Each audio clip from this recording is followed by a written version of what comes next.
This week, not one, but two episodes of our podcast, What Remains, have dropped today, episodes 6 and 7. In these episodes, we take you through the fascinating process of how DNA testing can solve even the coldest of cases. Let's take a listen. They loaded the DNA sample from Ventura County into a DNA database used by law enforcement to identify suspects. They built a family tree dating back to the 1800s.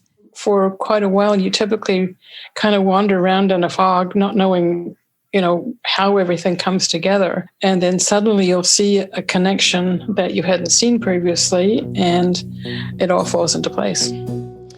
Well, we want to welcome the host of What Remains, WRAL's Amanda Lamb. So, Amanda, always great to see you. Tell us a little bit more about that case you just heard about in that excerpt. Absolutely. So that was Barbara Ray Venter. She's probably one of the most high-profile forensic genealogists in the country. And she was the first forensic genealogist to solve a case using this process. In 2018, she was able to take this DNA and use it to create a family tree and figure out who the suspect was in this case. And as a result, you've probably heard of this case, Ken. It's called the Golden State Killer case. A retired police officer was charged and ultimately convicted, involving 13 murders and multiple rapes dating back 40 years. So it's just an amazing process. And she's really led the way for so many other forensic genealogists in the country. And Amanda, what's really compelling about these two episodes dropping today is that you began interviewing a forensic anthropologist from NC State and this local forensic genealogist just as they were beginning the process of identifying unidentified remains in our state for several years ago. What is it like for you following their progress all this time? Well, it's pretty amazing, Ken. So at any given time, believe it or not, we have about 128 boxes of bones, unidentified remains that are held by the state of North Carolina, also at NC State, and they're trying to identify them. They're going through them a little bit at a time. We have, as you said, a forensic anthropologist at NC State, Dr. Ann Ross, and she's working with Leslie Kaufman, who is a forensic genealogist who fell in the footsteps of Barbara Ray Venter in this process. And they have just decided this is their passion. They are going to do what they can.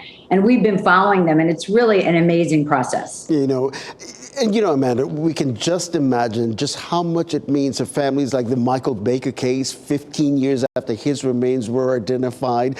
Describe for us that sense of accomplishment for scientists and even genealogists who do this work. Absolutely, Ken. When you're doing that kind of work, you have your science hat on. It's all about the facts.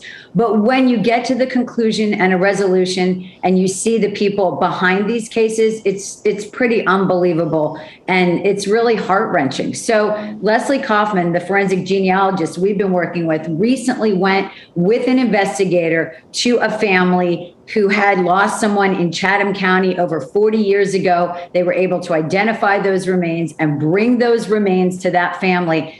And she said the gratefulness that they expressed was just something that she will never, ever forget. She was so touched. Yeah. And a scientist said to me the other day, he said, this is science, but it's also a humanitarian mission. And I thought that was a great way of putting it. Yeah, science with a heart, right? And I would imagine you'll be following their progress continually.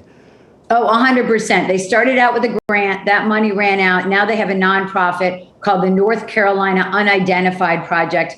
And as long as they are solving cases and have stories to tell, we will be telling their stories on What Remains, as well as many other stories here in North Carolina and across the country. And we look forward to that, Amanda. Thank you so much for your time this morning.